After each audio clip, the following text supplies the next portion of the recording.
there was nowhere for this rain to go. So when it fell, we got lots of runoff, and that's what ended up filling up the rivers and causing some of those streets to get so flooded.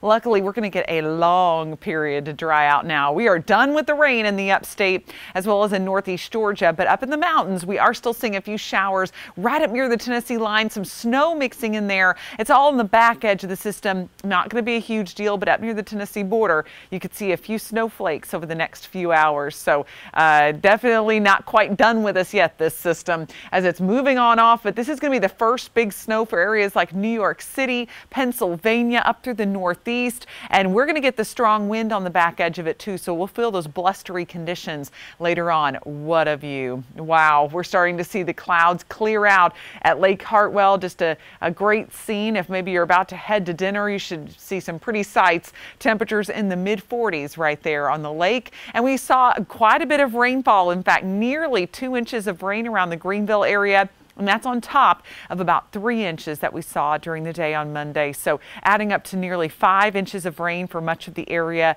over a week's time, or not even a full week, about 4 days time.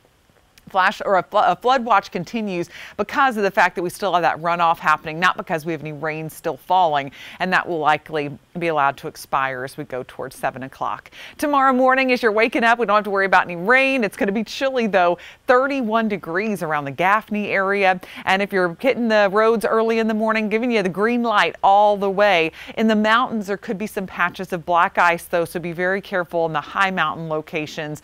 In the afternoon, green light all the way as well. Temperatures will be milder. So rating the day on the Carolina Sky Meter, not quite a perfect 10, but we're going to go with a 9. That's a big improvement from having it down in the red zone like we've had the last few days. And then as we go into next week, some more really nice weather ahead. In fact, very quiet for travel across the eastern half of the country as we go into Wednesday, biggest travel day of the year. Only real trouble spots will be up toward Maine and then also in central Texas, where they'll be having some shower activity from a system that will be starting to get its act together.